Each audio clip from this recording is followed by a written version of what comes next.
The year is 719 in Asia, and two warring empires have risen up to challenge each other for dominance of the continent, those being the Empire of Frostspire in Korea led by Empress Sora with Celestial Jade, and the Empire of Blazing Sun in Japan led by Emperor Kato with Phoenix Ashes, and this is the story of their clashes and the rises of another power. Both empires are deciding to invade Zhonghua modern China, but will take some time to prepare first. The Empire of Frostspire decides to prepare by researching firework weaponry to prepare for the coming attempted conquest. Empress Sora, driven by her ambition, orders her best scientists and engineers to delve into the ancient texts and forgotten secrets of their land. They begin to develop fireworks into a new form of weaponry, capable of terrifying their enemies and striking fear into the hearts of those who dare oppose them. The sound of explosions and the smell of gunpowder fill the air as they experiment and innovate, pushing the boundaries of what is possible with their newfound knowledge.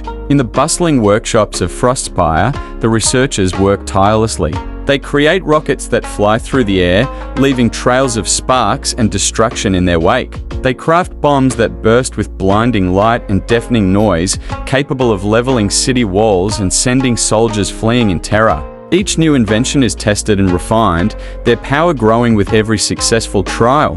The Empress watches from afar, her eyes gleaming with excitement and anticipation for the moment she can unleash this fiery arsenal upon the unsuspecting lands of Zhonghua. Meanwhile, the Empire of Blazing Sun decides to attempt to develop steel armor and weaponry for their attempted conquest of Zhonghua. Emperor Kato, the shrewd ruler of the Empire of Blazing Sun, is not content to rely solely on traditional weaponry. He has heard whispers of the advancements made by the Empire of Frostspire and knows that victory will come only through innovation. In the fiery forges of Japan, his blacksmiths toil day and night, crafting weapons of unparalleled sharpness and durability. They experiment with new alloys and techniques, pushing the limits of their knowledge. Each sword and suit of armor is imbued with the essence of the phoenix, symbolizing the eternal flame of their empire. The Emperor's advisors present him with a prototype of their latest creation, a sword made from a new type of steel, folded 1,000 times and coated in a lacquer that shimmers like the sun.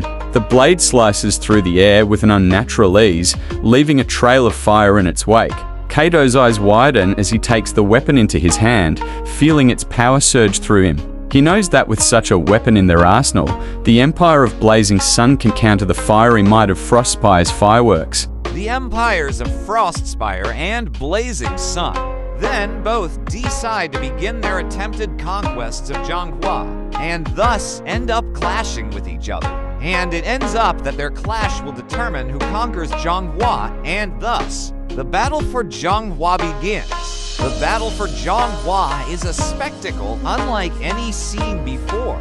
The frost cannons of Frostspire roar across the battlefield, sending icy shards and balls of fire into the ranks of the Blazing Sun's knights. The Knights of Blazing Sun, clad in their fiery steel armor, advance fearlessly, their swords ablaze with the essence of the phoenix. The clang of steel against steel, and the hiss of ice meeting fire echo through the valleys as the two forces collide.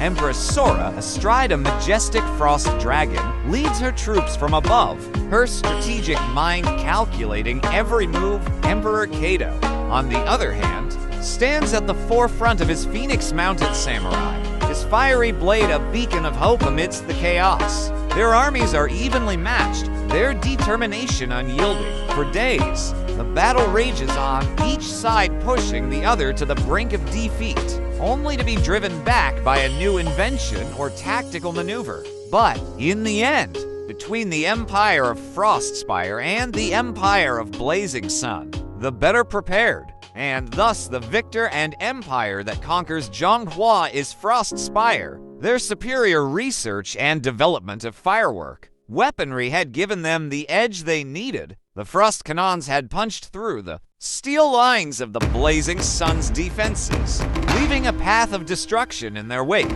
The dragon riders of Frostspire had rained down a hailstorm of explosive ordnance, decimating the phoenix-adorned knights below. Emperor Kato, despite his valor and the fiery resolve of his soldiers, is forced to retreat back to Japan. His defeat is not just a loss of land, but a bruise to his pride and a stark realization of his empire's technological gap.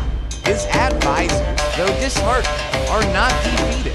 They recognize that to challenge Frostspire's dominance, they must adapt and innovate. POV switches to following a newly made orphan named Alpha, whose innocent civilian parents were just murdered right in front of him. Alpha begins to cry, and then something awakens within him. Dark and shadow magic, powers that are in that era the marks of one who is seemingly demonic in nature, and thus must be hunted down and destroyed. The soldiers of both Frostspire and of Blazing Sun that are there then begin to attack Alpha, and he is forced to run off into the wilderness and survive out there off of the elements alone. The dark and shadow magic within Alpha grew stronger with each tear that fell from his eyes. It coursed through his veins, fueling a rage that had no end. As he sprinted through the wilderness, the trees and plants around him shivered with the intensity of his power.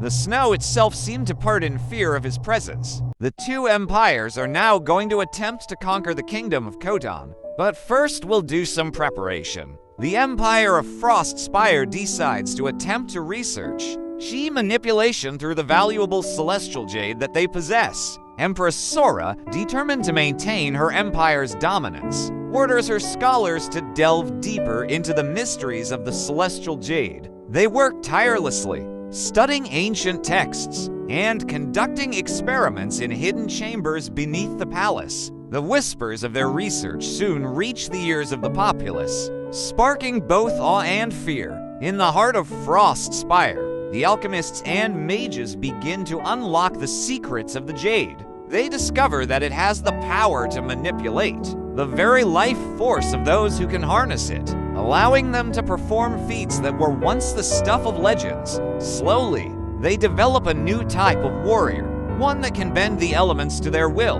and move with the speed of lightning. Empress Sora, intrigued by these new abilities, decides to personally oversee the training of these elite soldiers, known as the Jade Guardians. They become the vanguard of Frostspire's military might. Their abilities in combat are unmatched, and their loyalty to the Empress is unshakable. The Empire of Blazing Sun, meanwhile, decides to attempt to develop advanced siege weapons to possibly give them the upper hand in the upcoming attempted conquest. Emperor Kato, feeling the sting of defeat, calls upon the greatest minds of Japan to devise a new strategy. They toil in secret, crafting machines of war that dwarf even the most powerful frost cannons. These new weapons, known as the Phoenix Siege Engines, are made of steel that has been tempered in the fires of Mount Fuji and are capable of unleashing fiery destruction upon the enemy from afar.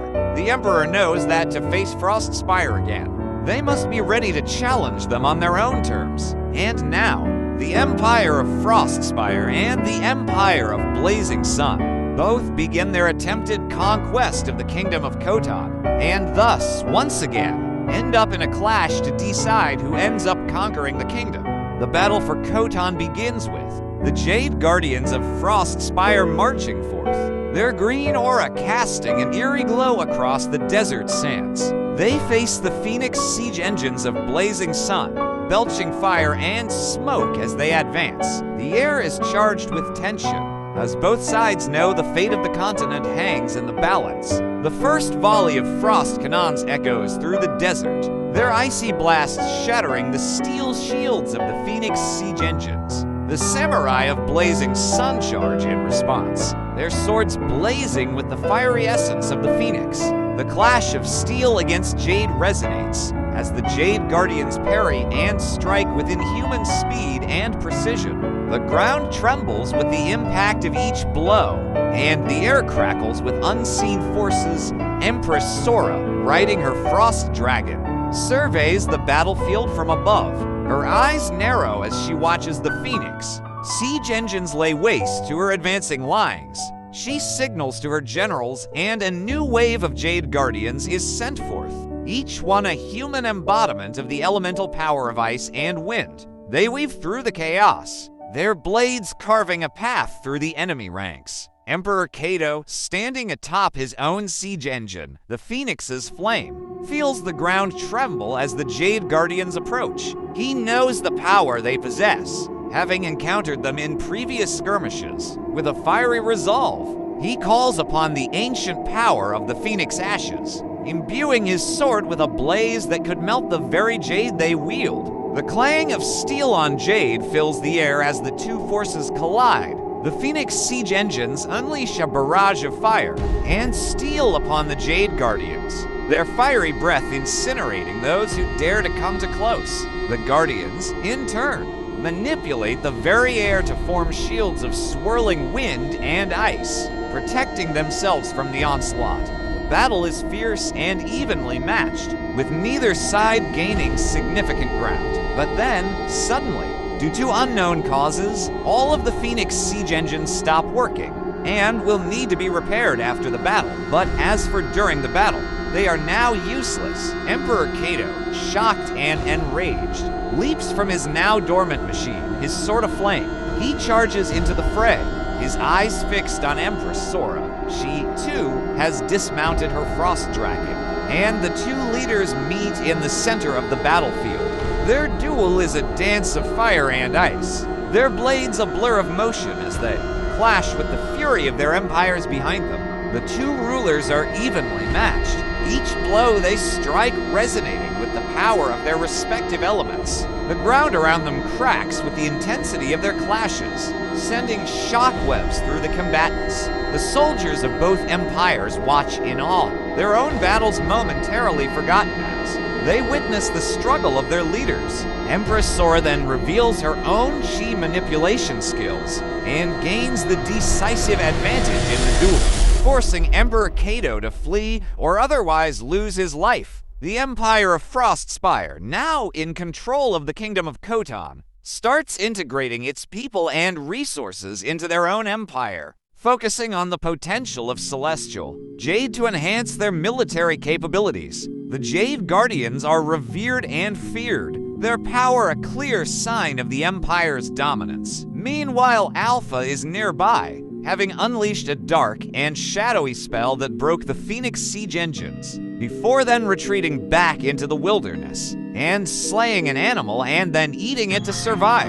The two empires then decide to next attempt to conquer Mongolia, but first, they must prepare themselves again. The Empire of Frostspire decides to attempt to further research chi manipulation. Empress Sora, intrigued by the power of the Celestial Jade, decides to invest heavily in research to enhance the capabilities of her Jade Guardians. The Empire of Frostspire constructs a grand academy dedicated to the study of chi and its manipulation. Scholars and warriors from across the lands are drawn to this center of knowledge, eager to harness the power within themselves. The Empire of Blazing Sun decides to attempt to harness the power of the Phoenix Ashes to develop a new type of defensive barrier called the Phoenix Shield. In the Empire of Blazing Sun, Emperor Cato is not one to rest on his laurels. Having witnessed the terrifying power of the Jade Guardians, he is determined to find a way to counteract their chi manipulation. He gathers his most skilled blacksmiths and alchemists and orders them to develop a new type of defense using the sacred Phoenix Ashes that are scattered across Japan. After months of relentless research and experimentation, they succeed in creating the Phoenix Shield, an impenetrable barrier that can absorb and dissipate any form of energy, including the very essence of the Jade Guardian's chi attacks. Meanwhile, in the wilderness, Alpha has grown into a formidable force. His control over the shadows has reached new heights, allowing him to manipulate not just his own shadow, but the very fabric of darkness itself. He has become a being of both legend and fear among the local tribes, who whisper his name in hushed tones around their campfires. His power is a double-edged sword, as it isolates him from the world he desperately wishes to protect. Despite his ominous presence, he uses his abilities to help those in need, building a small band of devoted followers who see in him the potential for peace amidst the chaos of war. the Empire of Frostspire and the Empire of Blazing Sun then begin their attempted conquests of Mongolia, and it once again ends with a clash between the two empires over who will conquer Mongolia. The battle for Mongolia begins with a series of skirmishes along the border, each side testing the other's defenses. Emperor Cato, wielding the power of the Phoenix Ashes, has transformed his troops into an unstoppable force. His soldiers march forth, shielded by the fiery phoenix shields that now adorn their arms. They face the Jade Guardians of Frostspire, whose power has grown exponentially under Empress Sora's guidance. A clash of steel and jade echoes across the vast Mongolian steppes as the two sides meet in a battle that seems to have no end. But the battle will eventually have an end, and thus a victor. The Empire of Frostspire, with their superior technology and the power of the Jade Guardians, manages to outflank the Emperor of Blazing Sun's forces. The Mongolian lands are painted with the colors of Frostspire as the once blazing sunsets now give way to the cool hues of victory. Emperor Cato, though defeated, does not concede defeat. He retreats to the heart of Japan, regrouping his forces and vowing to never again underestimate the power of his enemy's chi manipulation. Alpha is out in the wilderness and training and briefly unleashes some sort of dark tendril things for only a moment. The Empire of Frostspire and the Empire of Blazing Sun now next are going to attempt to conquer Vietnam, but first decide to again do some preparation. The Empire of Frostspire decides to attempt to create some sort of sacred relic. Empress Sora, recognizing the need for a more potent weapon to ensure victory in the upcoming battle for Vietnam, calls upon the most talented artisans and alchemists of Frostspire to create a sacred relic that can amplify the power of her Jade Guardians. In a hidden fortress deep within the icy mountains of Korea, the artisans work tirelessly, forging the relic from the purest celestial jade and infusing it with the power of ancient dragons. The sacred relic they forge resembles an orb of glass or crystal of jade, gold, and various gimps embedded into it, with a variety of unknown powers. But the first they discover is raising the dead as undead soldiers.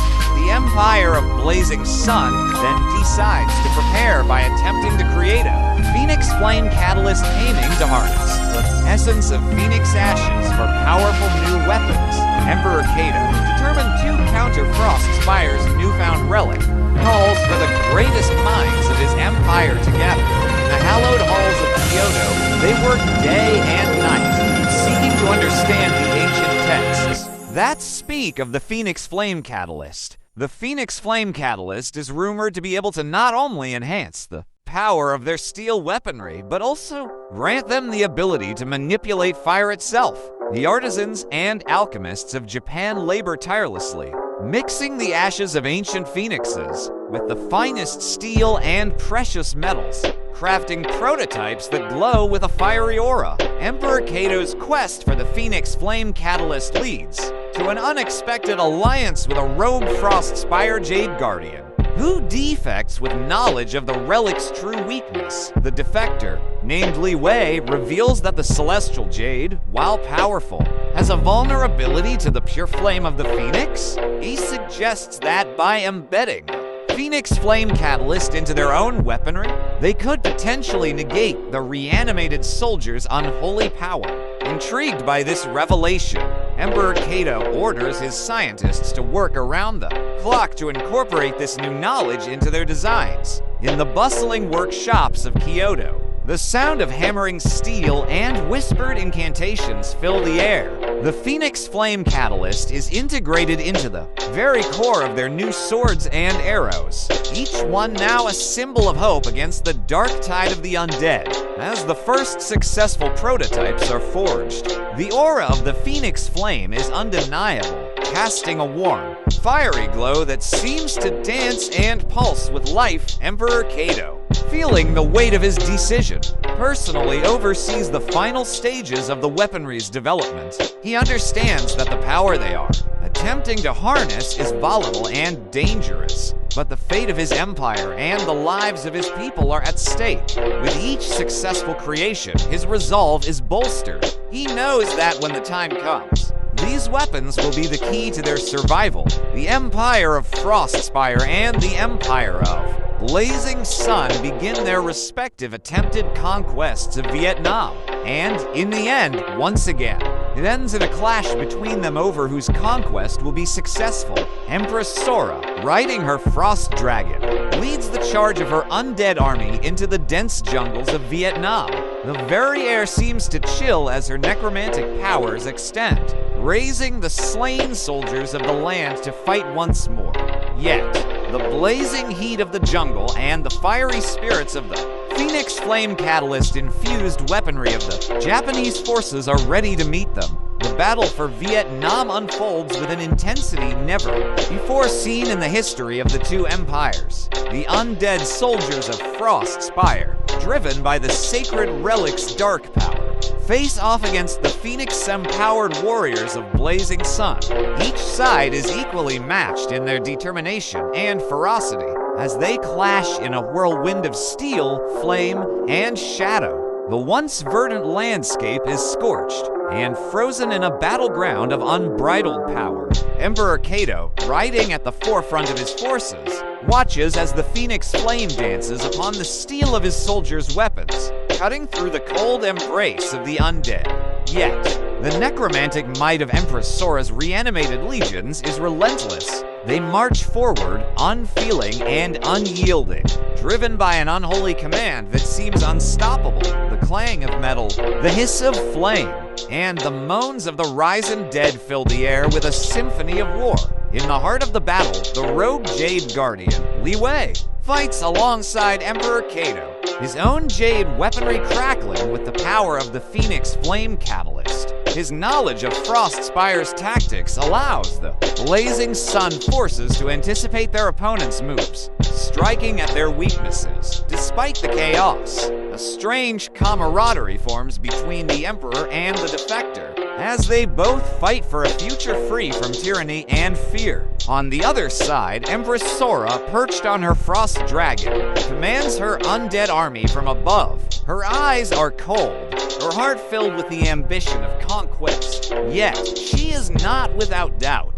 The sight of the Phoenix Flame, a symbol of purity and rebirth, stirs something within her, a memory of a time when the world was not so torn apart by greed and power. The tide of the battle shifts as the undead begin to fall, their icy grips loosened by the searing heat of the Phoenix Flame. The Empire of Frostspire's advantage is slowly being chipped away by the unrelenting blaze of the Blazing Sun's weaponry. Sora feels a flicker of concern as she sees her once mighty force dwindling, and she knows that she must act swiftly if she is to maintain her grip on Vietnam. With a fierce cry, she descends from the sky, her dragon's wings casting a shadow over the battlefield. She confronts Emperor Cato, her eyes burning with a newfound resolve. The two leaders engage in a fiery dance of steel and ice, their weapons clashing in a symphony of sparks. The ground beneath them cracks as they channel their elemental powers into the fight, each blow resonating with the force of their empire's futures. The battle for Vietnam reaches a climax as the mystical powers of the two leaders threaten to engulf the land. The Phoenix Flame Catalyst and the Jade Guardians, dark magic meld in an explosive display of power. The spectacle is so intense that even the combatants on the sidelines pause to watch their fear and awe palpable. Emperor Cato, fueled by his desire to protect his people, lands a critical blow on Empress Sora's dragon. The creature roars in pain and fury, releasing a burst of ice that sends Cato stumbling backward.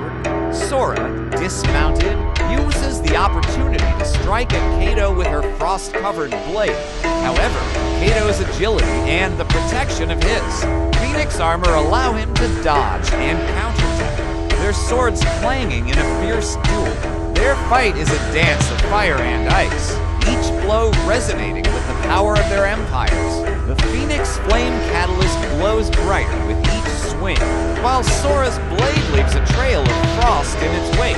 The ground around them cracks and splits, unable to withstand the immense force of their clashes. The soldiers of both sides watch in awe, their own battles momentarily forgotten.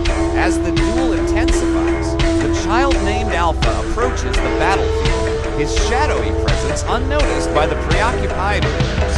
His eyes flicker with curiosity and power as he observes the spectacle. The dark whispers of his newfound abilities grow louder, urging him to intervene with a wave of his hand. The shadows coalesce into a monstrous form, ready to serve him. Alpha sends in the shadows, before then returning back into the wilderness, needing food due to being malnourished due to having had to survive in the wild alone. The duel reaches its climax as Emperor Cato unleashes a fiery blast from his sword, only to have it absorbed by the dragon shade construct around Emperor's sword. The dragon roars in defiance, its scales glowing with the power of the absorbed flame. Sensing an opportunity, Sora charges at Cato, her weapon slicing through the air with deadly precision. However, Cato is not one to be outdone. He parries her attack and counters with a swift strike of his own, aiming for the dragon's throat. The blade slices through the dragon's neck, and the creature dissipates into a cloud of smoke. The impact sends Sora stumbling backward, her eyes wide with shock. Emperor Cato leaps forward, his sword alight with the Phoenix's fiery essence. Sora, however, is not one to go down easily. She gathers her strength and channels the power of the sacred relic, summoning a barrier of bone-chilling ice to meet Cato's flaming blade. Their weapons clash with a deafening roar, sending shards of ice and embers flying in every direction. The soldiers on both sides of the battlefield stop to watch the spectacle, their breaths held in anticipation of the outcome. The air crackles with energy as the two leaders continue their dance of death, strike more powerful than the last. In the end, the duel, and thus the battle as a whole, is determined by which is more durable. Phoenix Ashes infused steel or Chi-infused celestial jade, as that will determine whose weapon will break first, and thus, their ability to continue the duel. The dragon construct, now engulfed in Phoenix flames, writhes and roars in pain. Yet, it stands firm against them. Relentless onslaught of Emperor Cato's fiery blade. Empress Sora, her eyes narrowed in concentration, feeds more of her chi into the construct, pushing it to withstand the intense heat. Emperor Cato, his eyes gleaming with the light of his own power, lands a fierce blow that shatters the dragon's jaw with a grim smile. Sora unleashes a torrent of ice that encases Cato's sword, freezing the flames and sending chills down the spines of the onlooking soldiers. Cato, unfazed, breaks the ice with a flick of his wrist, sending shards flying. The clang of steel on jade echoes through the battlefield as the two continue their dance, each move calculated and precise, until the duel now comes to its last few clashes. Now at the point that whoever's blade is less durable will be shattered. The air around them crackles with energy as their swords, one of fire and one of ice, meet in a shower of sparks. Emperor Cato's blade, once a tool of destruction, is now a symbol of hope for the people of Japan. Empress Sora's construct, a testament to her mastery of Chi and her empire's ingenuity, holds its own against the fiery onslaught until the final clash. And the one whose weapon shatters is Empress Sora. Her dragon construct, once a mighty force of nature, now lies in ruins, shattered by the relentless power of Emperor Cato's Phoenix Flame Catalyst. The impact sends a shockwave through the battlefield, knocking soldiers from their feet and silencing the cacophony of war.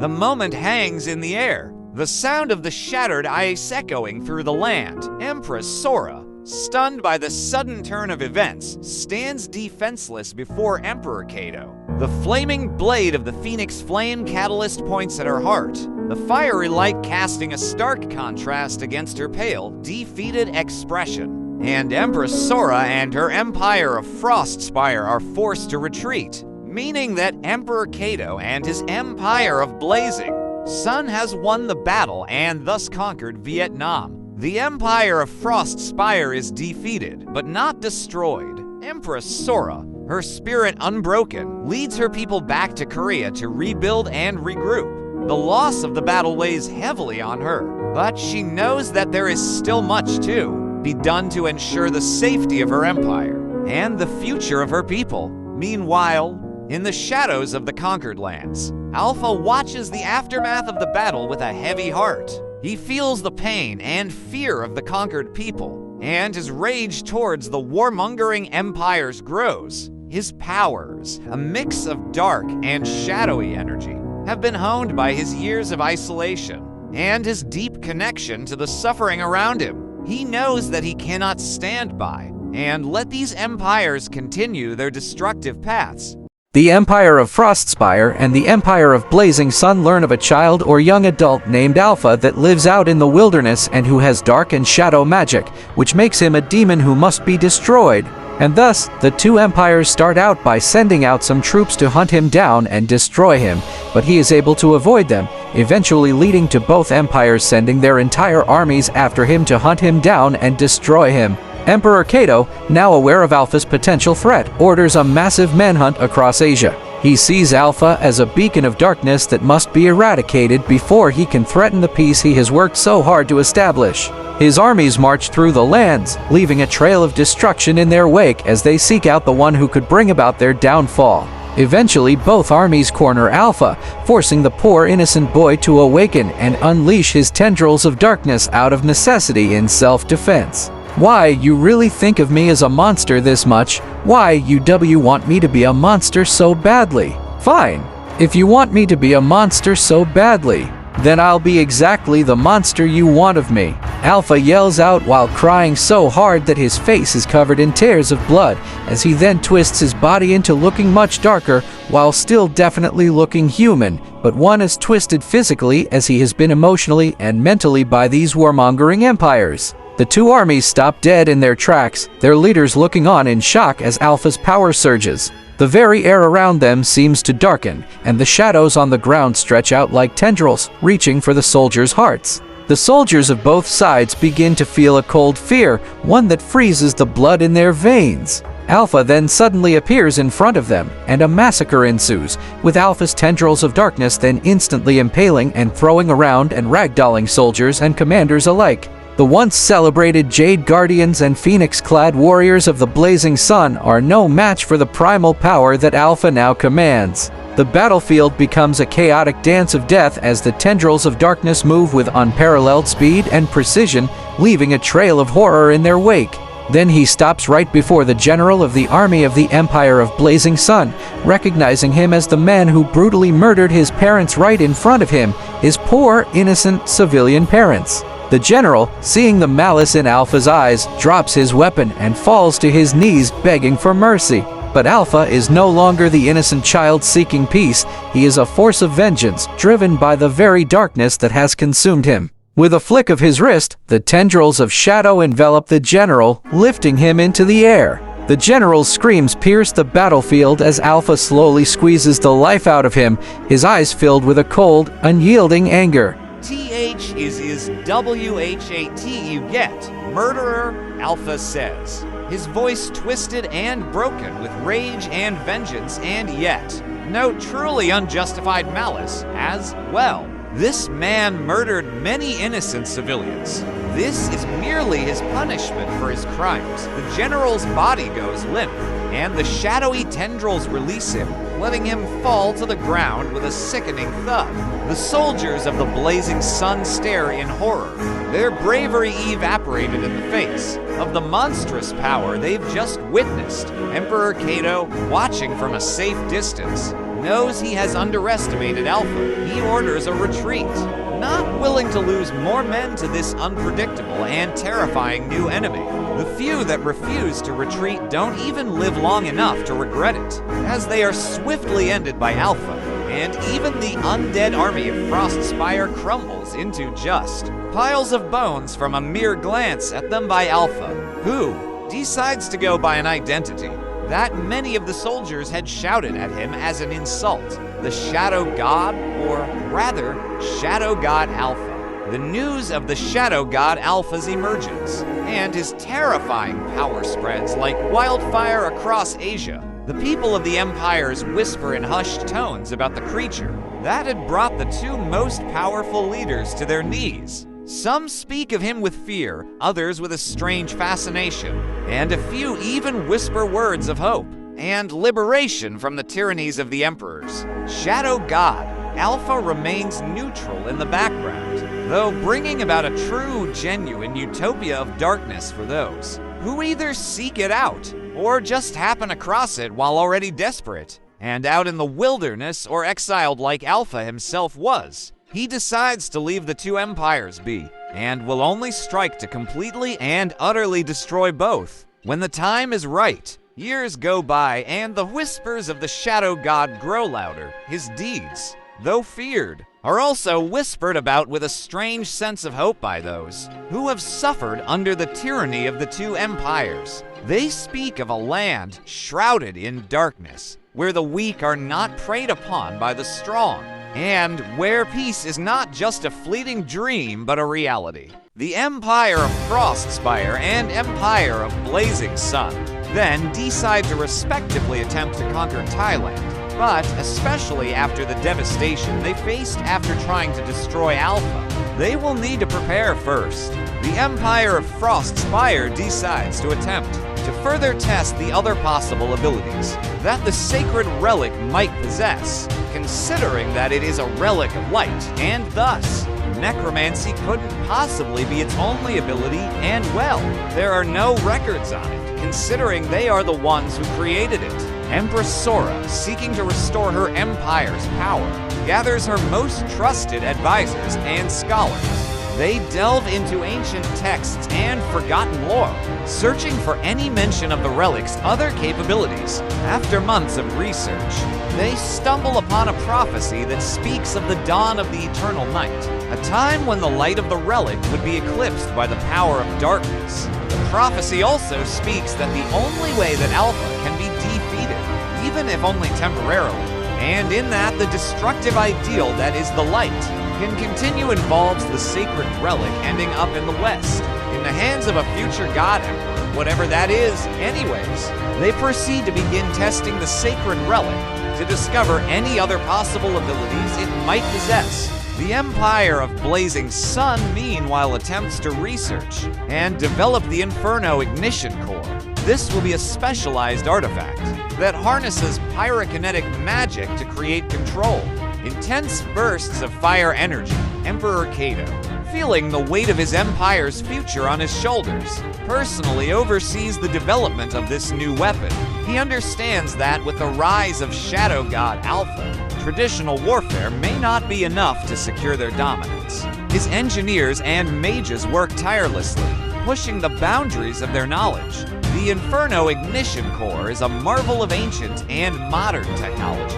It is a crystalline sphere pulsing with fiery energy, capable of igniting even the most daunting of fortifications. Emperor Cato, hopeful, orders the construction of these cores to be prioritized, integrating them into their existing siege engines and weaponry. The sight of these new weapons sends a wave of fear through the remaining territories of the continent, unsure of who will be the next to face their wrath. The Empire of Frostspire and the Empire of Blazing Sun begin their respective attempted conquests of Thailand, in which at the end of, they will have to clash. But this time they both have a very specific strategy prepared. The Empire of Frostspire will have Sacred Relic, summoned undead support Sacred Relic enhanced Jade Guardians, while the Empire of Blazing Sun will utilize a strategy based upon solar convergence, harnessing concentrated solar energy to create a devastating solar flare spell in the heart of Thailand. The ancient capital of Ayutthaya is a strategic target for both empires. Its rich resources and central location make it a key piece in their expansionist ambitions. The empires begin their sieges, each side eager to claim victory before the other can fully deploy their new weaponry. The Empire of Frostspire marches with their enhanced Jade Guardians, now bolstered by the power of the Sacred Relic. The undead soldiers march in unison, their eyes glowing with an eerie blue light as as they follow the commands of their living counterparts. The people of Ayutthaya watch in horror as the city's walls are pounded by the relentless force of the Jade Guardians, their once invincible fortifications crumbling before them. On the other side of the city, the Empire of Blazing Sun prepares its own assault. The Phoenix siege engines, now equipped with the Inferno ignition cores, stand ready to unleash their fiery fury. Emperor Cato stands atop the highest tower, surveying the battlefield with a steely gaze. His mind races with tactics and counter-moves, anticipating the moment when the walls of Ayutthaya will fall. The air is tense with anticipation as the two sides clash. The Jade Guardians of Frostspire breach the city gates, their flaming swords and shields slicing through the air as they engage the TIE defenders. The Phoenix flame catalysts of the Blazing Sun rain down upon the enemy, setting ablaze everything in their path. The roar of battle is deafening, a cacophony of steel clanging against steel, of fire meeting ice, of life fighting against the relentless tide of the undead. In the heart of the city, the Inferno ignition core is activated. A brilliant beam of solar energy pierces the sky, charging the Phoenix siege engines with a power never before seen. The machines roar to life, their cannons spitting forth a fiery hellstorm that consumes the Jade Guardians in a fiery embrace. The ground shakes as the Phoenix flame catalysts reach their peak, and the very air seems to burn with the intensity of their flames. Empress Sora, standing atop the ramparts of Ayutthaya, watches in horror as her once unbeatable army falters. Her eyes narrow with determination, and she calls upon the power of the sacred relic. A shadowy aura envelops her, and she points at the Phoenix siege engines from the sky. A swarm of undead warriors descends upon the Japanese forces, their cold touch extinguishing the fiery projectiles. On the ground, the battle is a maelstrom of chaos. Emperor Cato, clad in his gleaming golden armor, fights with unbridled fury. His blade, now infused with the essence of the Inferno ignition core, slices through the shadows, leaving a trail of molten steel in its wake. The clang of metal and the screams of the dying fill the air as the two sides fight tooth and nail for every inch of ground. Yet amidst the carnage, there is a moment of stillness. Shadow God Alpha stands alone, his power growing with each battle cry and death rattle. The very fabric of reality seems to twist around him, his eyes burning with a cold light that sends shivers down the spines of even the bravest soldiers. He watches the battle unfold, his thoughts racing. He then, with a single point of his finger, nullifies the solar flare. The soldiers of Frostspire and Blazing Sun, caught in the middle of the fiery cataclysm, watch in awe as the blaze dissipates into nothingness before their eyes. The Phoenix siege engines fall silent, their fiery breath extinguished. The skies above Ayutthaya, once a canvas of fiery destruction, now hang heavy with a new, ominous presence. Shadow God Alpha then returns to his own growing and rising empire of shadow, leaving the two empires to finish their clash, him knowing that he must wait until the very end of their final clash before truly arriving to snuff them both out. The Battle of Ayutthaya rages on, but the sudden absence of the solar flare has left both sides in a state of confusion and disarray. The Jade Guardians, once unstoppable, now falter under the blazing sun, their undead forms struggling to maintain cohesion. Emperor Cato and Empress Sora, stunned by the sudden shift in power, regroup their forces and reassess their strategies. The Empire of Frostspire quickly regroups and focuses on instead just using the sacred relic to empower the Jade Guardians even further, and to further increase their chi levels. The Empire of Blazing Sun decides to deploy the main Inferno ignition core, focus fire on the remaining summoned undead, and perform a tactical withdrawal with plans of a decisive ambush. The Battle of Ayutthaya takes a dramatic turn as the Inferno ignition core's true power is revealed. The core's intense heat and flames engulf the undead warriors, turning them to ash and effectively halting the relentless siege. Emperor Cato, seeing an opportunity to regroup and reassess, orders his troops to retreat to the city's fortifications. The Jade Guardians, though powerful, are no match for the core's solar energy, and they falter under the relentless onslaught. Empress Sora, however, refuses to accept defeat. Drawing on the power of the sacred relic, she imbues the Jade Guardians with an unprecedented level of chi, making them impervious to the fire and granting them new abilities. They rise again, now empowered by both the frosty chill of Frost Spire and the ancient relic's Dark Arts. The battlefield shifts, with the reinvigorated Jade Guardians pushing back the blazing sun's forces. Emperor Cato, though surprised by this turn of events, does not waver. He orders his archers to rain arrows coated in a new, flammable substance on the Jade Guardians, hoping to exploit their vulnerability to fire.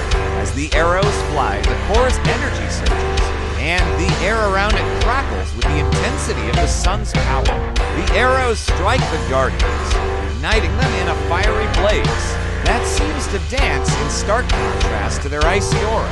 Empress Sora, anticipating such a move, responds with a flurry of snowflakes that extinguish the flames, leaving the Guardians unscathed. She then commands her alchemists to deploy a new weapon, a fog of frozen crystals that descends upon the blazing sun's archers, blinding and disorienting. The battlefield is now a swirl of ice and fire, with the clang of steel and the roar of the Inferno echoing through the city streets. Emperor Cato then activates the full power of the main Inferno ignition core, which causes the entire blizzard to melt away, and even causes the Jade Guardian's chi to become useless. The blaze from the core is so intense that it not only burns through the fall, but also the very fabric of reality itself, creating a fiery maelstrom that consumes everything in its path. The Jade Guardians, once invincible in the frozen wasteland of Frost Spire, are now mere statues, their once potent chi dissipating in the face of the relentless heat. Empress Sora, undeterred, calls upon the power of the sacred relic, raising an impenetrable ice shield around the city. The flames of the Inferno ignition core crash against it, sending plumes of steam into the sky. However, the shield is not without its limits and cracks, and groans under the immense pressure, threatening to shatter at any moment. The full known might of the sacred relic is what is currently known about. It just isn't enough to match the full might of the main Inferno ignition core. The Battle of Fire reaches a critical juncture as the ice shield trembles, threatening to collapse under the fiery onslaught. Emperor Cato, his eyes blazing with the fiery intensity of the core, advances, the heat from his blade now a constant inferno around him, his armor emitting a fiery aura. The Jade Guardians, though resilient, begin to falter as the heat becomes unbearable. Empress Sora, feeling the strain of the relic, knows she must act swiftly. With a wave of her hand, she summons a blizzard of unprecedented magnitude, enveloping the battlefield in a whirlwind of ice and snow. The flaming arrows and engines of the blazing sun are extinguished instantly, their fiery wake swallowed by the icy maelstrom. The Phoenix siege engines grind to a halt, their mechanical joints frozen solid, but then the entire blizzard is negated by the main Inferno ignition, which produces enough heat that the entire Earth is warmed when it is active. The frozen ground cracks and splits, revealing molten lava beneath the city. The Jade Guardians fall to their knees, their very essence drained by the intense heat. The Empire of Frost Spire's forces are in disarray, their morale plummeting as their once unstoppable allies are rendered helpless. Empress Sora, her face a mask of horror, watches as the very fabric of her reality begins to unravel. In a desperate gamble, she merges her own chi with the sacred relic, unlocking a power never before seen. Ground beneath the city erupts, and a colossal ice dragon ascends into the sky, its scales gleaming in the harsh light of the Inferno ignition. The dragon roars, and its breath freezes the lava, creating a temporary reprieve from the relentless heat. But Empress Sora knows that she can't keep this up for very long, and knows that if she keeps her chi merged with the sacred relic, she will soon enough perish. And she can't perish yet, and thus, she uses this opening to organize a full retreat, losing the battle, but not dooming the Empire of Frostspire to losing the war, and thus, Thailand is conquered by the Empire of Blazing Sun. The Empire of Frostspire, though defeated in this battle, is not broken. Empress Sora, now with an even stronger resolve, returns to her homeland of Korea to bolster her defenses. She knows that the war is not over, and that the next battle will be the most crucial one yet.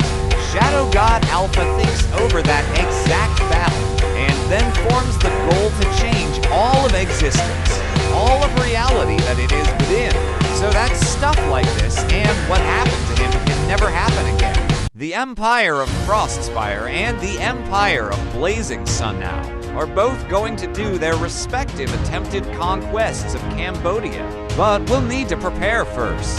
The Empire of Frostspire decides to attempt to research and integrate Nature's Aegis, a magical shield that enhances the Jade Guardian's resilience and adaptability in forested terrain.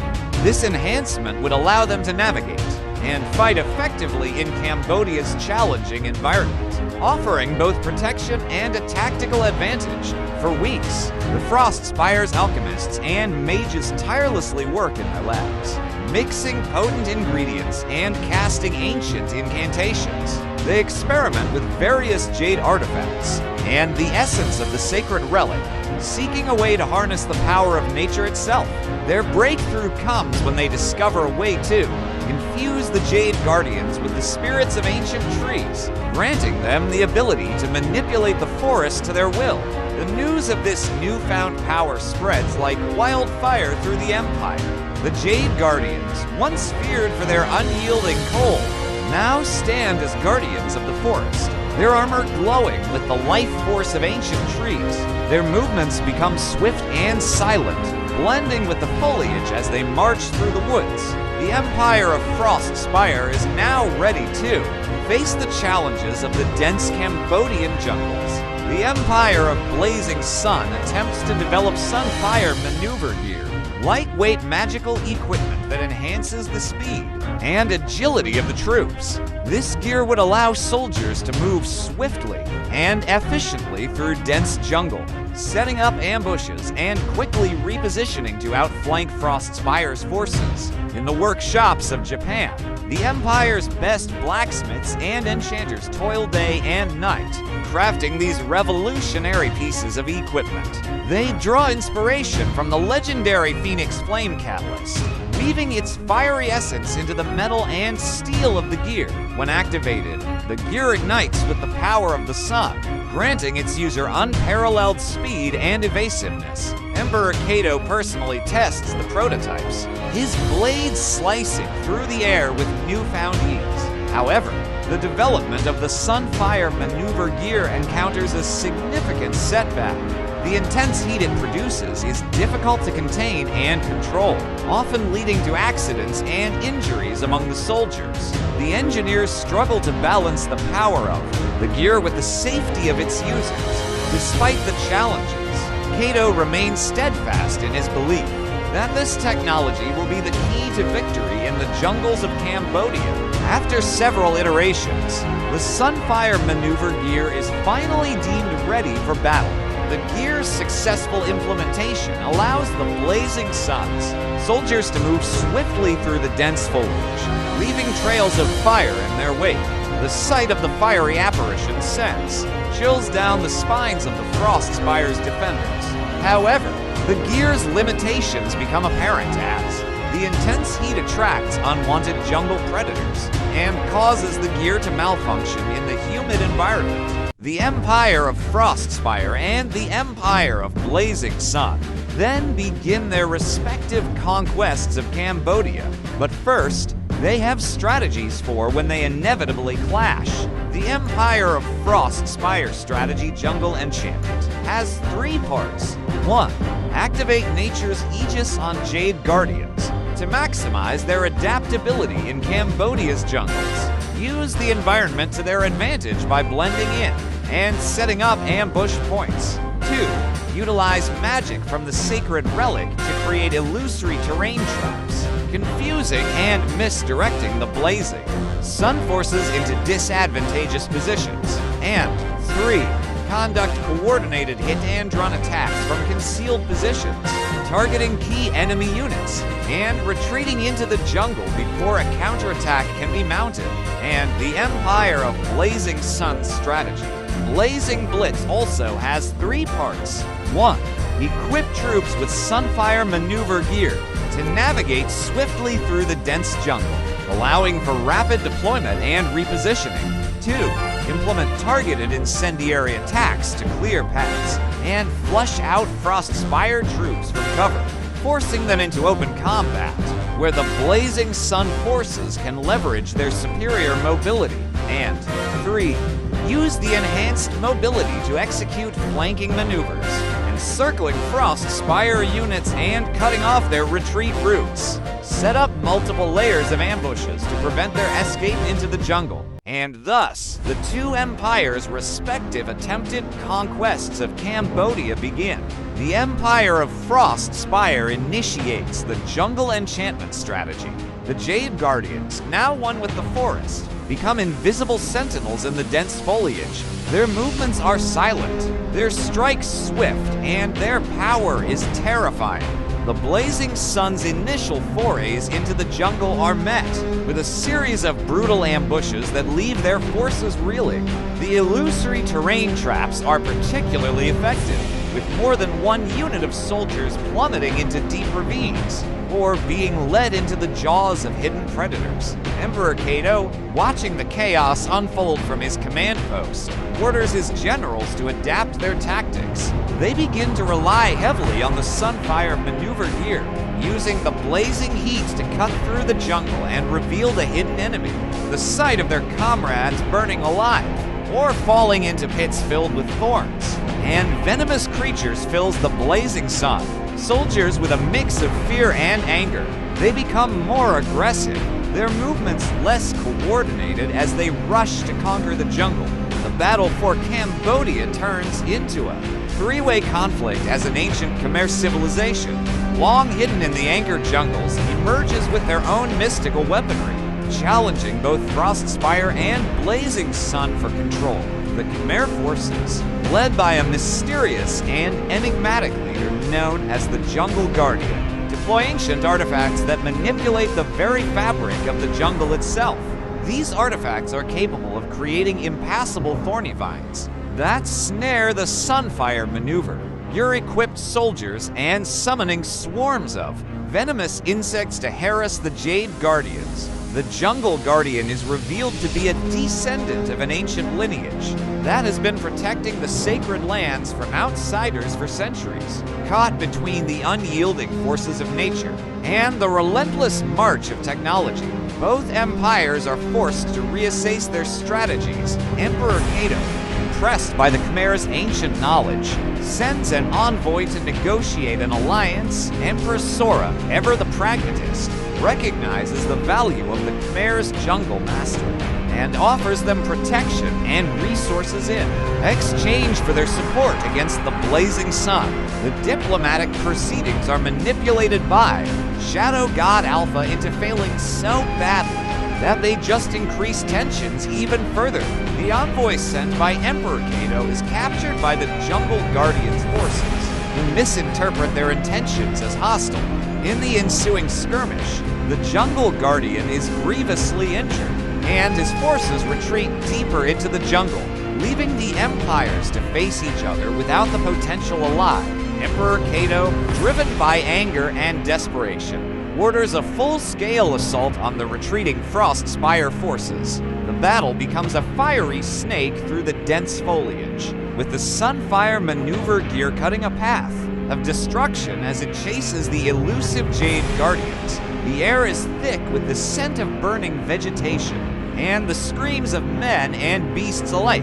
Empress Sora, realizing the potential for disaster, sends a contingent of her most trusted advisors to the Jungle Guardian. They find him barely clinging to life, surrounded by the remnants of his warriors. With their combined knowledge of ancient healing rituals and the power of the sacred relic, they managed to stabilize the Jungle Guardian's condition.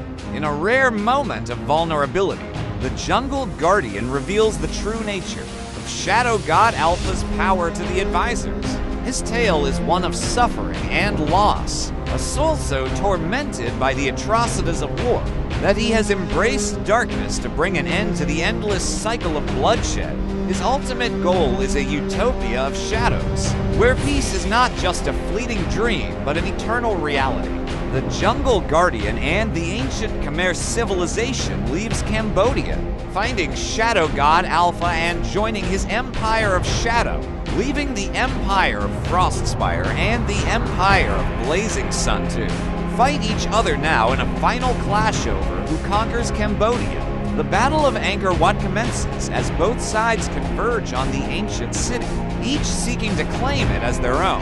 The Empire of Frostspire, bolstered by Empress Sora's newfound power, deploys her ice dragon, which soars above the battlefield, freezing the air and ground beneath it. Emperor Kato, not to be outdone, calls upon the might of his Phoenix siege engines, their fiery breath reducing the ancient structures to ash and ruin. The clash is fierce, the roars of the dragon echoing through the jungle, intermingling with the screeches of the phoenixes, and the clanging of steel on steel. The Empire of Blazing Sun soldiers, now wearing the new Phoenix armor, move swiftly through the battlefield, setting ablaze the Jade Guardians that dare to stand in their path. Yet, the Guardians are not easily defeated, their icy resilience withstanding the intense heat. Emperor Kato, observing the chaos from atop a rampart, sees an opportunity. He orders his archers to focus their fire on the ice dragon's wings, hoping to ground the beast. Their arrows, tipped with the volatile phoenix ashes, soar through the air, leaving trails of fire in their wake. The dragon roars in pain as the ash pierces its frosty scales, and it plummets to the earth, momentarily incapacitated. Then the Phoenix siege engines all fire upon the incapacitated and vulnerable and weakened ice dragon to finish it off. The dragon, wounded and unable to fly, attempts to defend itself with its powerful icy breath. However, the relentless barrage of fiery arrows from the Phoenix siege engines is too much for even its enchanted scales to withstand. The dragon's wings burn and melt, sending it crashing into the earth with a thunderous boom. The ground shakes as the creature roars in agony, its once majestic form now a twisted wreck of ice and charred flesh. The sacred relic then forcefully unmerges from Empress Sora's chi, just in time too. Any longer and she likely would have perished. Then the sacred relic comes apart, with surrounding bits of it then break off and begin to float around it, becoming separate but connected sacred artifacts. Each of the sacred artifacts having immensely powerful abilities in their own right. And to get the opportunity to learn about them, Empress Sora decides to, again, have the Empire of Frostspire, and let the Empire of Blazing Sun win this battle so that the Empire of Frostspire can better prepare and maybe win the overall war. The chaos of the battle provides the perfect cover for Sora's retreat. She gathers her remaining forces and makes a strategic withdrawal, leaving the stunned Emperor Kato and his victorious troops to survey the devastation of the once mighty jungle capital. The loss of the dragon is a heavy blow to Frostspire's morale, but Sora's swift action saves her from complete defeat. Shadow God Alpha observes, now having the Nature Guardian working under him, and having many ancient artifacts at his disposal, which he then absorbs into himself to enhance his own power even further. Next, the two empires will have their simultaneous respective attempted conquests of Myanmar, but first they must again prepare. The Empire of Frostspire decides to attempt to test and find out the abilities of all of the sacred artifacts that can split off of the sacred relic. Empress Sora and her council of alchemists and mages, now in possession of the fragmented sacred relic, begin a series of experiments to understand the full extent of its power. The artifacts pulse with ancient energy, each one resonating with a different aspect of the natural world. One by one, they unlock their secrets, revealing abilities that could change the course of the war. they discover that each artifact grants its wielder control over an element of nature: water, earth, fire, air, and even life itself. The Empire of Frostspire, now with a clearer understanding of the artifact's capabilities, unleashes a wave of jade-infused warriors, each with unique elemental powers. Their assaults become unpredictable and lethal, catching the blazing sun forces off guard. The skies darken as tornadoes of ice and fire ravage the battlefield, and the very earth seems to come alive with the power of the relic. Emperor Cato, in his Sunfire maneuver gear, watches in awe and terror as the new landscape of war unfolds before him. The Empire of Blazing Sun, on the other hand, attempts to research and harness celestial amplification, an advanced solar magic technique to amplify the Empire's offensive capabilities, and they do so in 3 ways. 1. Study methods to concentrate and amplify solar energy for devastating offensive spells. 2. Enhance the solar flare spell with increased intensity and wider area of effect, aiming to overwhelm Frostspire's defenses. And 3. Train troops in rapid deployment and maneuverability to exploit openings created by solar flare attacks, ensuring swift and decisive strikes. After weeks of intense study and experimentation, the mages of the Empire of Blazing Sun finally crack the code of celestial amplification. The news spreads throughout the Empire like wildfire, raising the morale of the soldiers and citizens alike. Emperor Cato, eager to test this newfound power, orders an immediate demonstration of their capabilities. In a controlled environment, the mages unleash a solar flare spell that dwarfs any seen before. The intensity of the light and heat is blinding, and the resulting explosion leaves a crater in the ground where once stood a mock fortress. The Empire of Frostspire, the Empire of Blazing Sun then begin their respective attempted conquests of Myanmar, but first they have strategies for when they clash with each other in the battle that will decide who conquers Myanmar. The Empire of Frostspire's strategy elemental convergence consists of 3 parts. 1. Deploy Jade Guardians adept at switching between ice, earth, and water elemental forms based on tactical needs in Myanmar's diverse terrain. 2. Leverage elemental powers to alter and control battlefield conditions, creating advantageous terrain features and hindering Blazing Sun's mobility. And 3. Coordinate simultaneous elemental attacks to overwhelm and disorient Blazing Sun forces, exploiting elemental weaknesses and disrupting their formations. The Empire of Blazing Sun's strategy, Celestial Onslaught, also consists of 3 parts. 1. Initiate a series of solar flare assaults to disorient Frostspire forces and create openings for rapid advancement.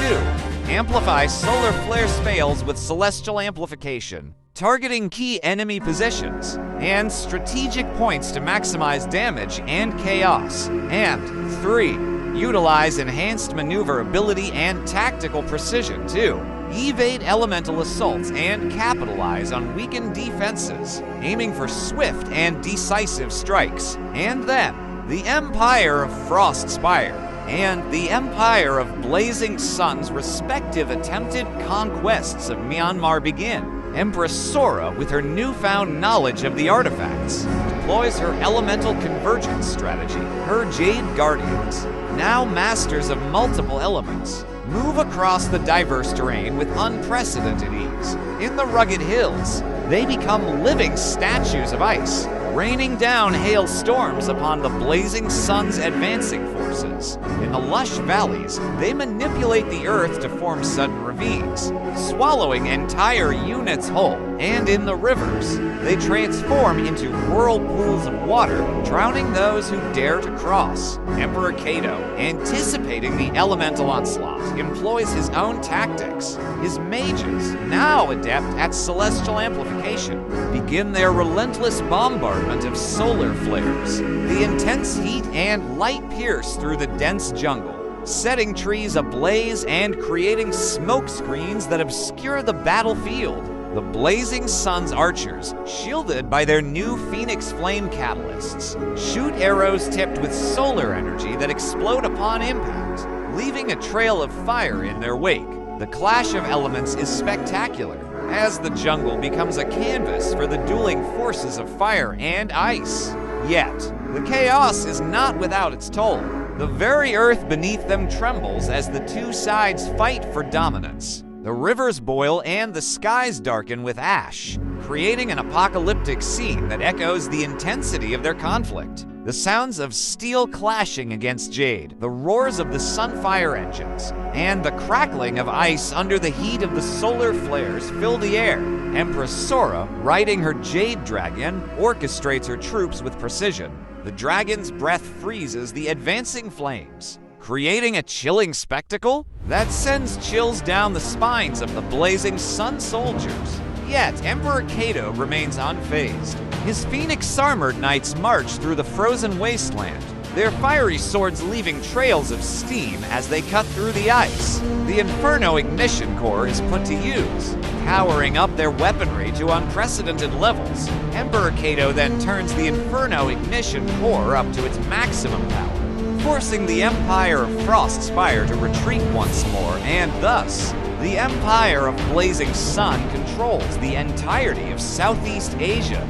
Meanwhile, Shadow God Alpha patiently waits, knowing that soon enough, his opportunity to destroy both of the warmongering empires will come. Just not quite yet, but he can wait. He is a patient person. The Empire of Frostspire and Empire of Blazing Sun's next target for respective conquest is the entirety of the Indian subcontinent. But first, they again must prepare. The Empire of Frostspire decides to attempt to develop Pete Walker armor, specialized gear that harnesses mountainous energies to enhance mobility and combat effectiveness in challenging terrains. In the heart of the Himalayas, the Empire's best blacksmiths and alchemists toil day and night. They experiment with infusing jade and the essence of the mountain spirits into their metal, aiming to create armor as agile as the wind and as unyielding as the peaks. The armor, if successful, would allow the wearer to scale cliffs and traverse treacherous landscapes with ease, turning the very mountains into a battleground that favored the Empire.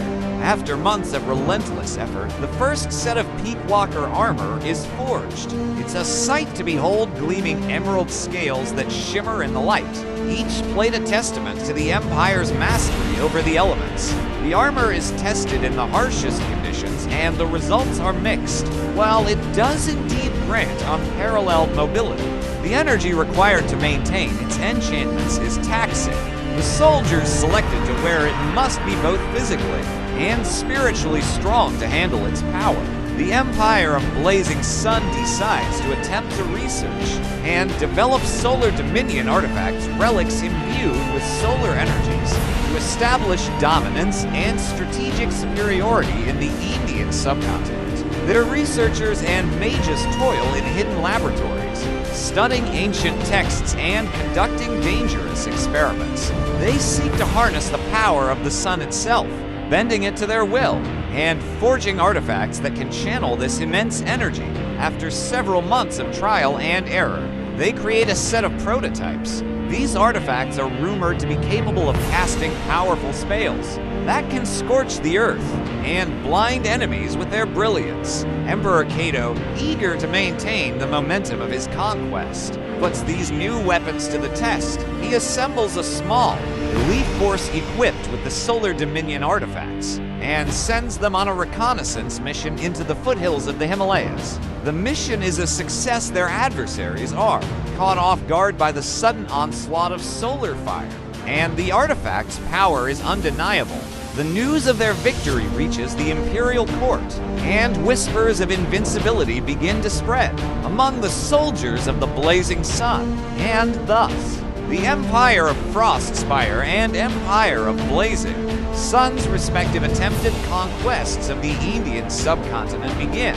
But, of course, both empires have strategies for their inevitable clash. The Empire of Frostspire's strategy cultural manipulation has three parts.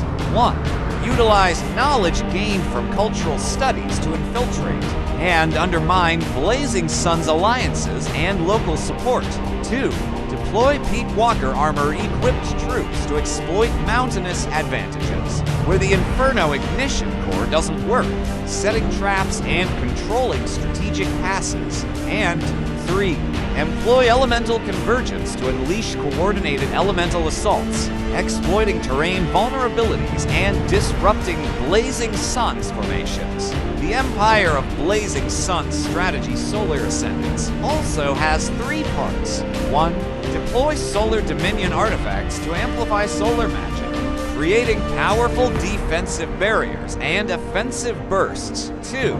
Align solar energies to enhance precision and intensity of solar flare attacks, targeting Frost Spire's fortified positions and disrupting their plans. And 3. Utilize solar maneuver gear to swiftly adapt to Frost Spire's tactics, exploiting gaps in defenses and maintaining fluidity in mountainous terrain.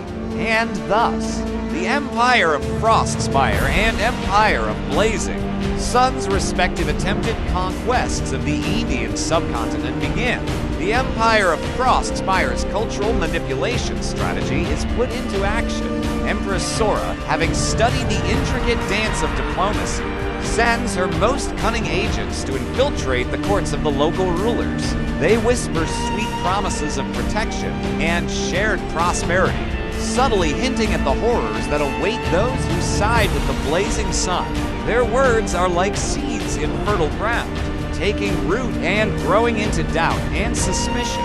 The once solid alliances of the blazing sun begin to crumble as whispers of betrayal spread through their ranks. As the Frostspire agents weave their webs of deceit, the Peak Walker armor-equipped troops are deployed to the strategic passes of the Himalayas. These soldiers, chosen for their endurance and cunning, move like phantoms among the mountains.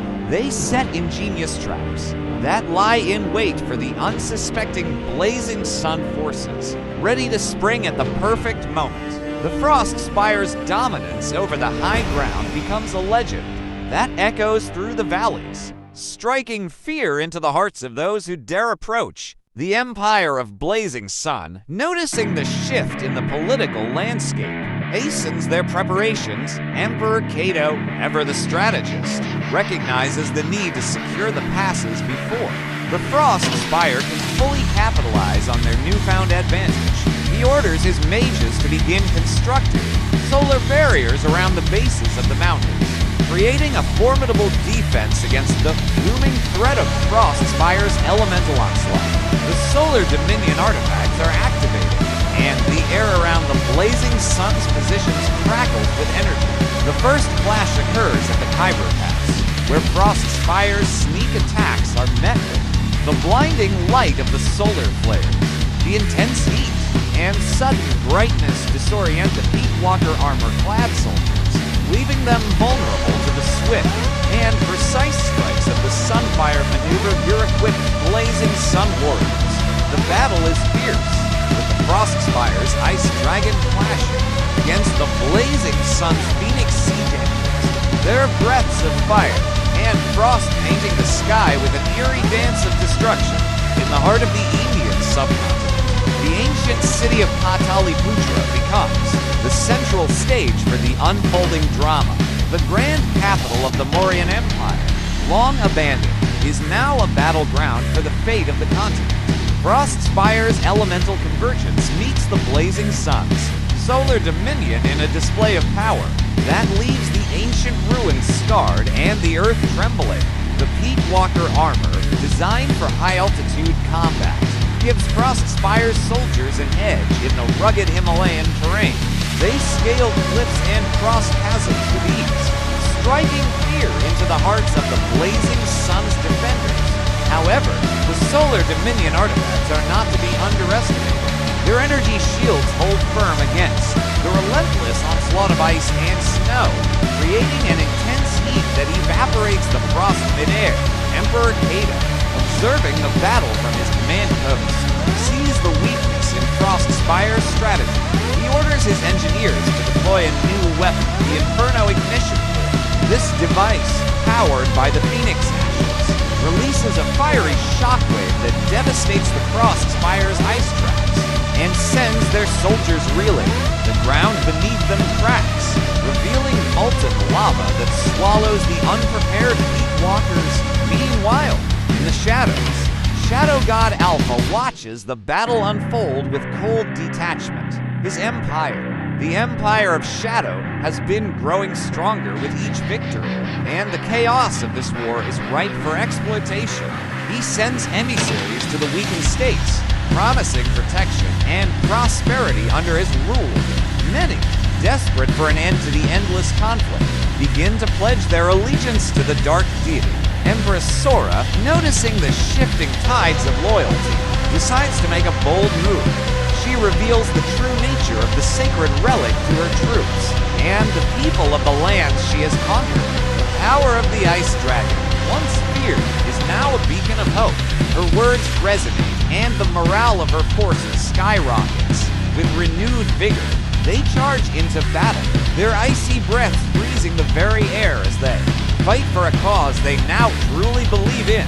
The Battle of Pataliputra reaches its climax as the Empire of Frost spires. Jade Guardians face off against them. Blazing Sun's Sunfire maneuver gear-equipped soldiers. The clanging of metal and the roar of elemental magic fill the air. Emperor Kato, seeing his advantage slipping away, calls upon the Phoenix Flame Capcus, channeling its power into a fiery tornado that sweeps across the battlefield.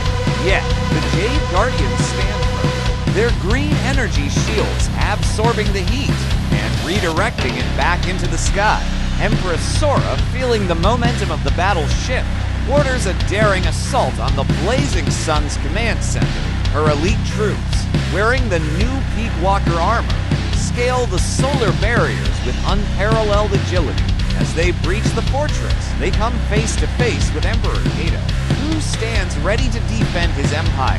The two leaders engage in a fierce duel, their elemental powers clashing in a dance of ice and fire. Their fight is intense and exhausting, pushing both to their limits. Sora, her eyes gleaming with the light of the sacred relic, conjures an icy blast that sends Kato reeling. He retaliates with a blaze of solar energy, but Sora's armor absorbs the brunt of the attack. Sensing the urgency of the situation, Kato activates the Inferno Ignition core once more, unleashing a wave of fiery destruction that seems unstoppable. Empress Sora, though, powers through, leading to yet another decisive clash between them.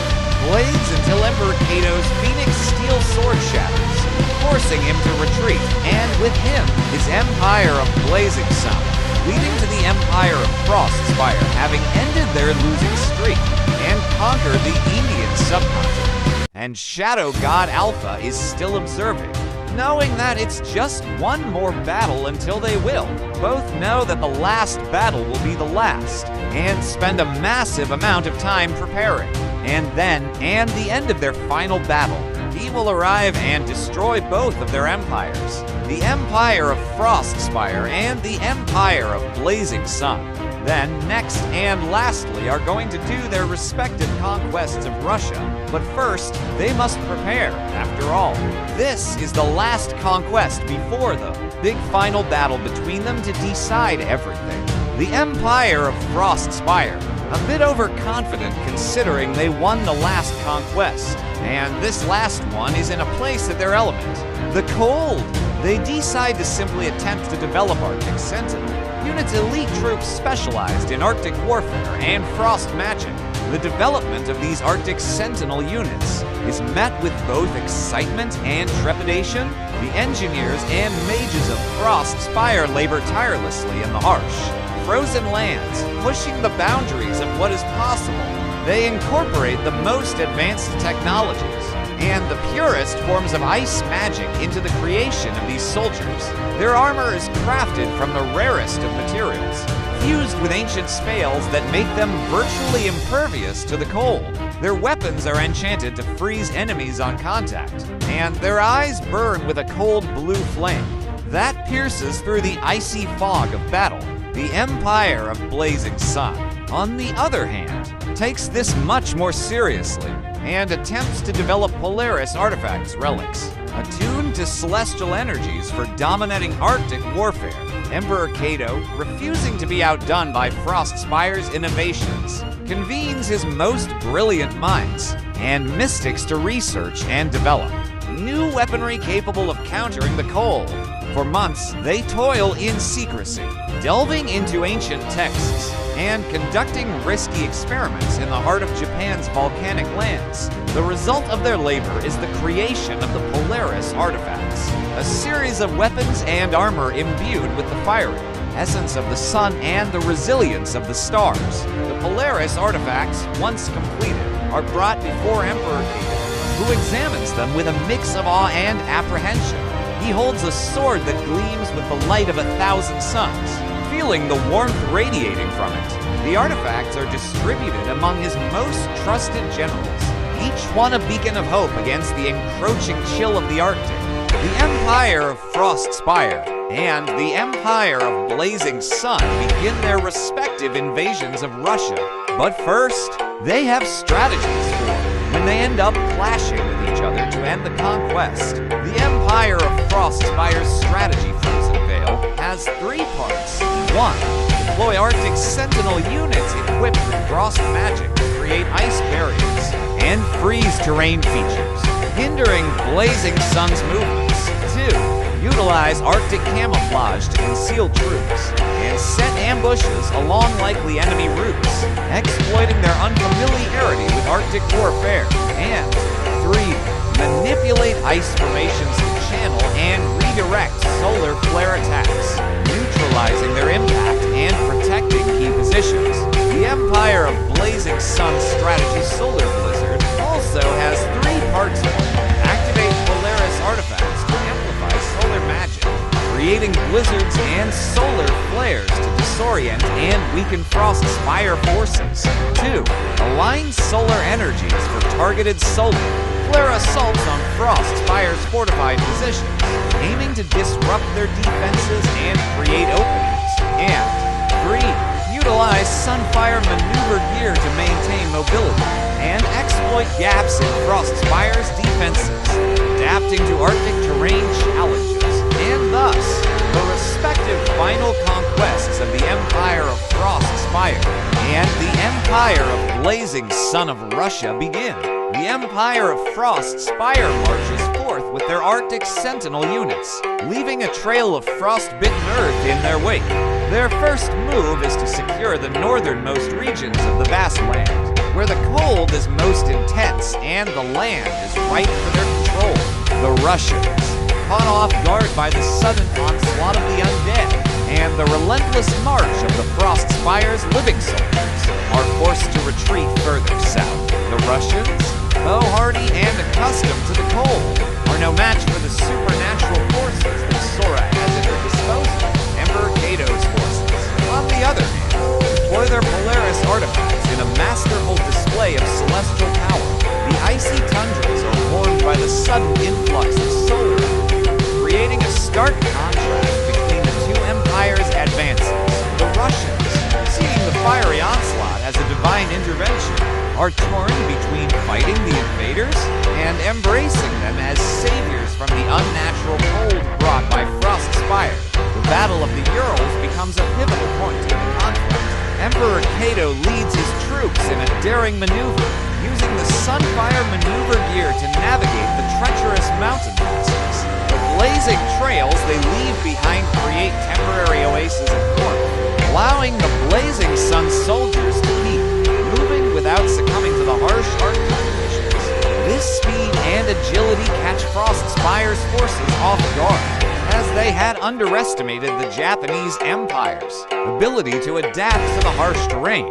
Frostspire's Frozen Vale strategy falters as Emperor Cato's solar-infused troops shatter the ice barriers with their newfound celestial heat. The Polaris artifacts, while not as flashy as the Frostspire's Arctic Sentinels, prove their worth in combat, granting the Japanese forces the endurance and protection needed to combat the relentless cold. The Battle of the Urals turns into a grueling game of cat and mouse, with each side seeking to outflank and outsmart the other in the unforgiving Russian winter. Empress Sora, not one to be outdone, calls upon her darker powers to counteract the solar blizzard. The Empire of Frostspire's alchemists created a new type of ammo for their firearm units, one that is resistant to the extreme cold and can pierce the Polaris-enhanced armor of the Blazing Sun forces. This technological leap gives them a new edge, as the Arctic Sentinels now serve not only as protectors, but as aggressive units capable of taking the fight directly to the heart of the Japanese lines. The clash of the Ural Mountains intensifies, with both sides suffering heavy casualties. The Frost Spire's firearm units lay down a relentless barrage of ice-tipped bullets, while the Blazing Sun's knights charge through the snow, their Phoenix Flame catalysts burning brilliantly against the stark white backdrop. The Phoenix siege engines roar to life, sending waves of fiery destruction against the Frost Spire's fortifications.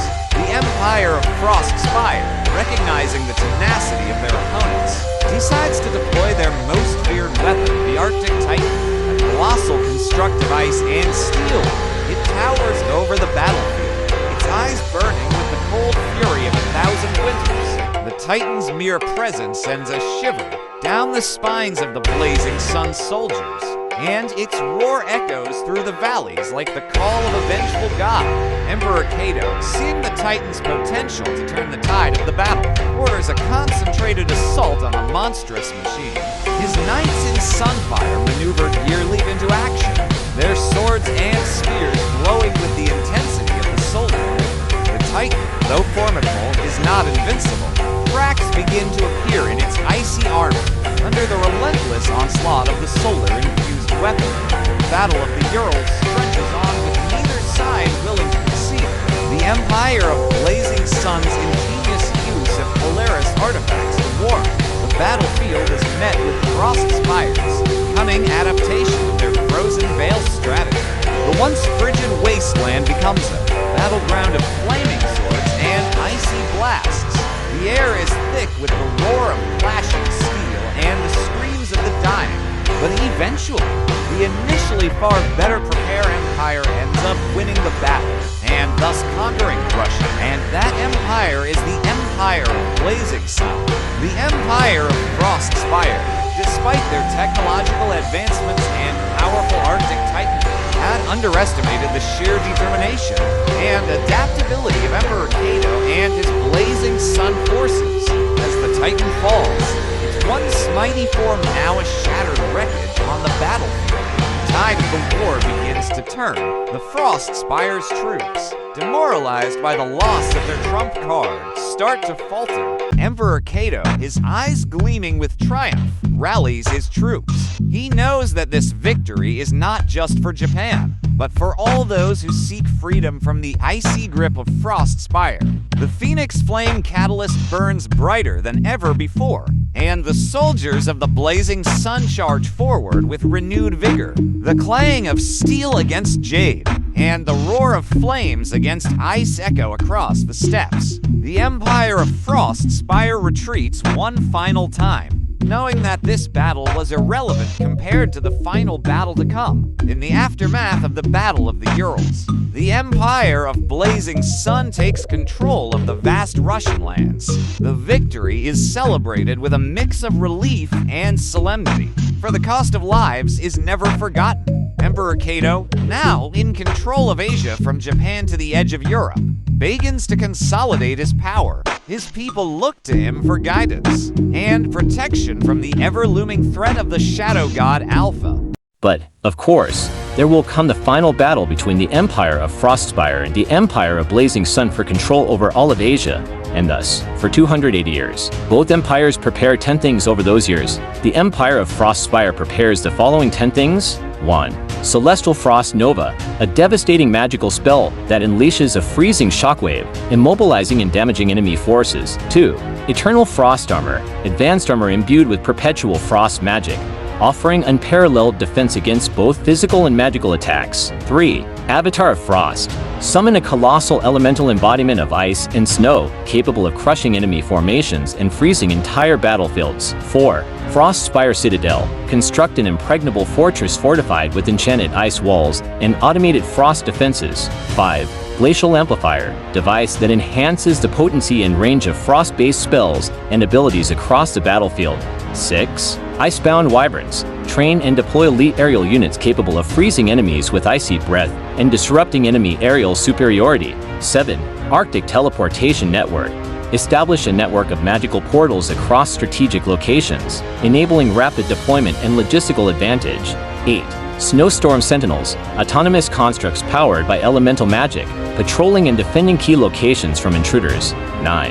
Cryogenic warships, construct formidable naval vessels armed with cryogenic cannons, freezing enemy ships and controlling sea battles. And finally 10. Frozen Heart Elixir, potion that enhances resilience and stamina, granting soldiers temporary immunity to frost-based attacks and enhancing combat endurance. While the Empire of Blazing Sun prepared the following 10 things.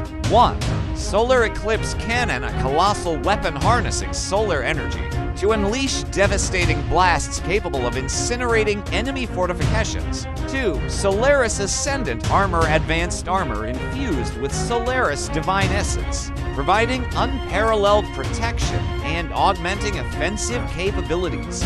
3. Celestial Fury Blade, a celestial sword forged from meteoric iron, capable of channeling solar energy into devastating melee attacks. 4. Sunfire Phoenix Summon, a majestic phoenix imbued with solar flames, able to incinerate enemy formations and provide aerial superiority. 5. Solar Nexus Fortress Constructa, fortified stronghold powered by celestial energies, equipped with automated solar defenses and strategic command centers. 6. Luminous Vanguard Elite Infantry units equipped with solar-powered weaponry, capable of precision strikes and rapid deployment. 7.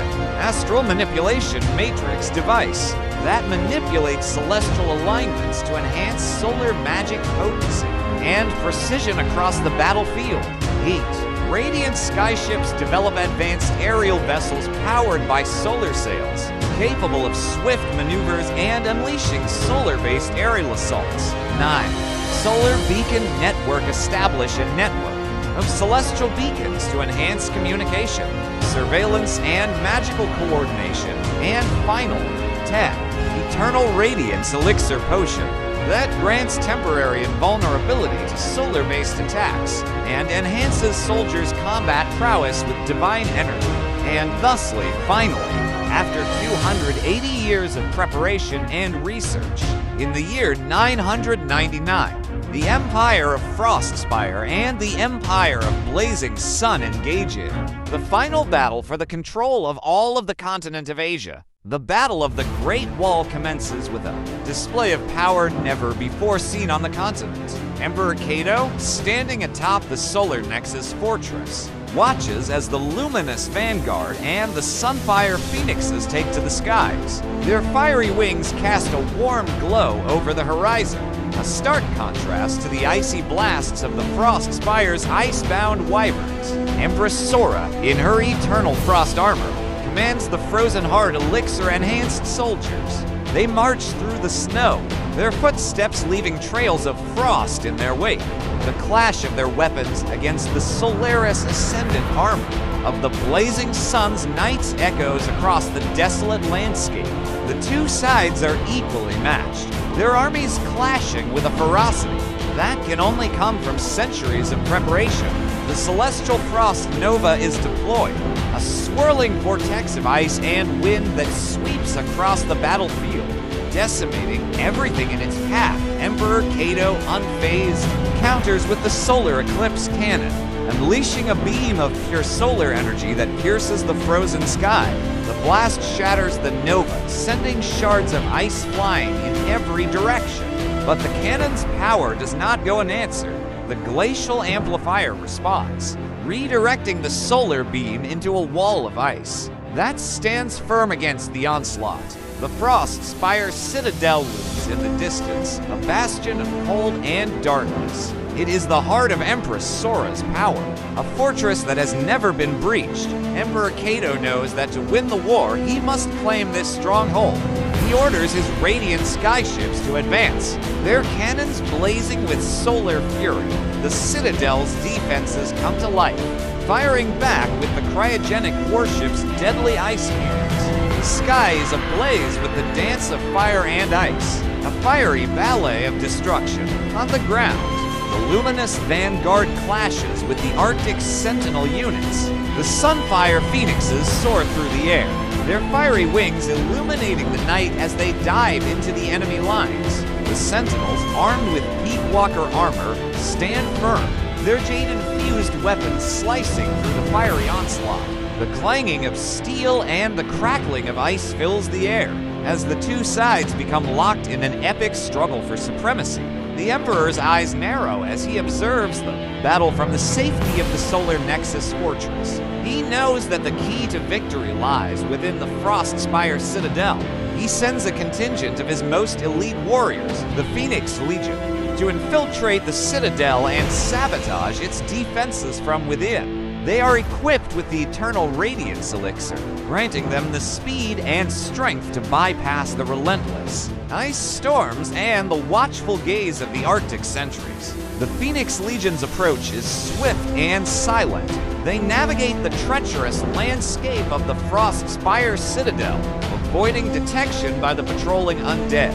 Once inside, they set to work, planting explosive charges on the massive crystal pylons that hold the Citadel's power.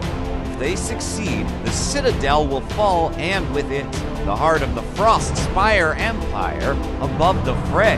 Shadow God Alpha watches from the shadows, his eyes gleaming with anticipation.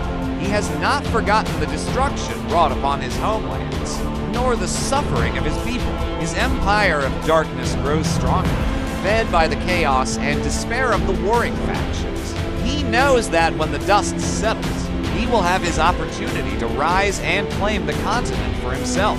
The Phoenix Legion's sabotage reaches its climax as the explosives are set, the ground trembles, and the pylons crack. The Citadel's power fluctuates, and the Arctic Sentinels falter. The luminous vanguard seizes the moment, their Sunfire maneuver gear propelling them through the weakened defenses. Empress Sora, feeling the disturbance, leaves her throne room, her eyes burning with icy rage. On the battlements, the Phoenix Legion and the Arctic Sentinels engage in a fierce duel. The Sentinels, now aware of the intrusion, fight with renewed ferocity. Yet, the Phoenix Legion, fueled by the Eternal Radiance Elixir, push forward. The air is filled with the scent of burning jade and the roar of clashing steel. The outcome of the battle hangs in the balance as the Phoenix Legion charges towards the throne room. Their mission almost complete. Emperor Cato, watching from the Solar Nexus fortress, feels a surge of hope. If the Citadel falls, the war will be over, and he will be the undisputed ruler of Asia. But he also feels a twinge of doubt. Can he truly claim victory if he does not face Empress Sora himself? The Phoenix Legion reaches the heart of the Citadel, the chamber where Empress Sora awaits. The doors fly open, and the room is bathed in a fiery glow. Sora, clad in her eternal frost armor, stands tall, her eyes ablaze with the power of the sacred relic. The two sides pause, each taking in the other's might. Shadow God Alpha, sensing the critical juncture of the battle, descends from the shadows. He knows that the fate of Asia will soon be decided, and with it, the fate of his own nascent empire. Yet, he remains patient, his gaze unwavering, as the two titans of ice and fire clash in a dance of destruction. His time will come when the dust has settled, and the survivors are ripe for his dark embrace. The Phoenix Legion charges, their celestial fury blades slicing through the frigid air. The Arctic Sentinels respond with a barrage of jade-tipped arrows, which are in turn vaporized by the blazing aura of the Sunfire Phoenixes. The clanging of steel against ice echoes through the chamber, a symphony of war that has played out countless times in the annals of history. The battle is a spectacle of elemental fury. The Emperor's Solaris Ascendant armor gleams in the light of the setting sun, while Empress Sora's Frostspire armor crackles with the power of the celestial Frost Nova. The ground beneath them freezes and thaws as the two leaders engage in a duel that will determine the future of the continent. The air is thick with tension as the final moments of the battle draw near. The Phoenix Legion's explosives are set to detonate, and the Solar Nexus fortress is poised too. deliver the final blow to the Frostspire Citadel. Yet, Shadow God Alpha waits, his power coiled like a serpent ready to strike. The explosion rocks the Citadel, sending shards of jade and ice flying in every direction.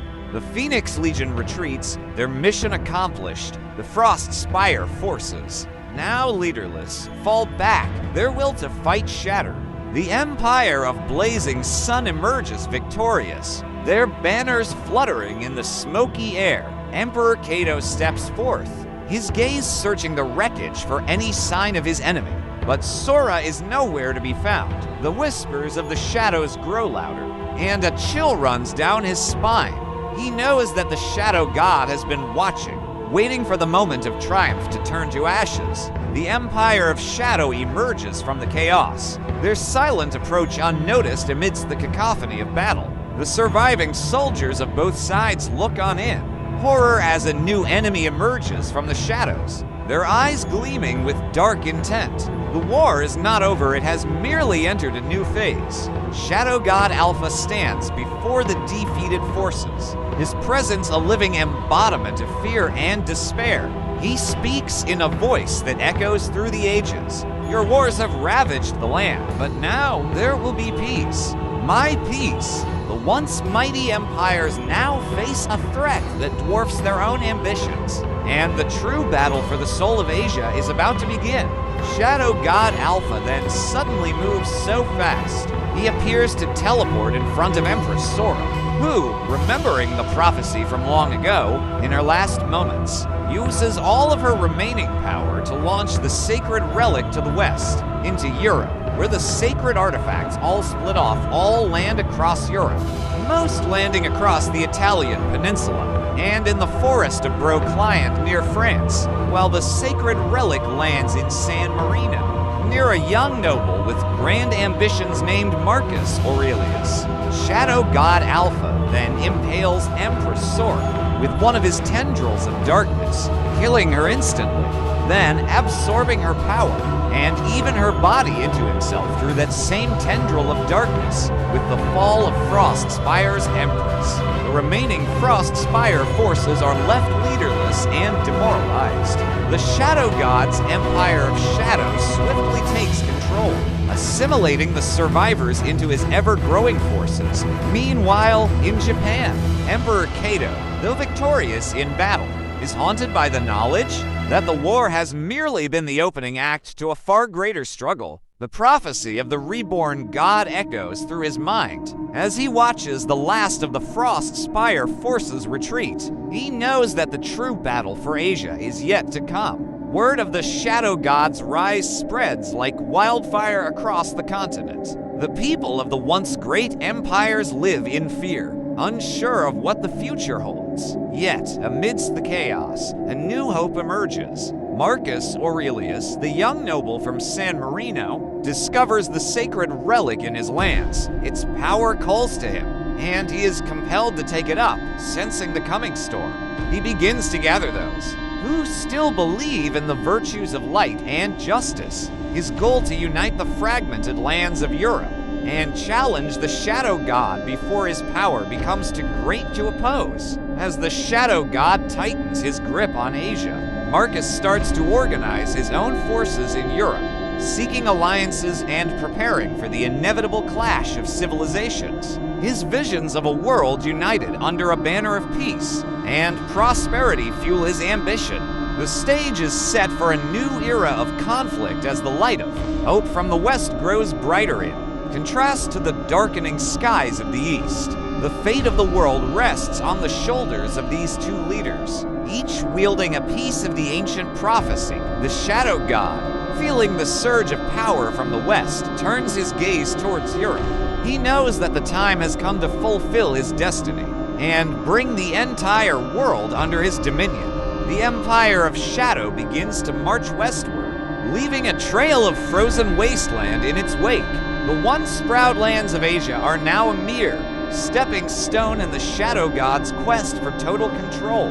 Marcus Aurelius, now a beacon of hope, prepares his people for the clash of titans that is to come. He knows that the war will not be won by strength alone, but by the hearts and minds of those who fight for a better tomorrow. The world watches with bated breath as the forces of light and shadow converge on the battlefield of destiny. The echoes of their clashes will resonate through time, shaping the course of history and the very essence of humanity itself. Then, God Emperor Marcus Aurelius resets time back to the year 1000 all, just before Shadow God Alpha can reach his full potential and stop him, leaving him super frustrated, and thus, when this is about to happen the next time, he then suddenly begins flying off into space, and then he reaches his full potential and then goes from just outside of Earth's orbit to a planet on the outer edges of Andromeda Galaxy within a Planck instant, and there he finds a planet with a quaint little civilization on it, led by a cloaked figure who he then approaches. "Well then, who are you, newcomer?" the cloaked figure asks. Shadow God Alpha pauses for a moment to think, then responds, "Call me the Shadow God, to be continued."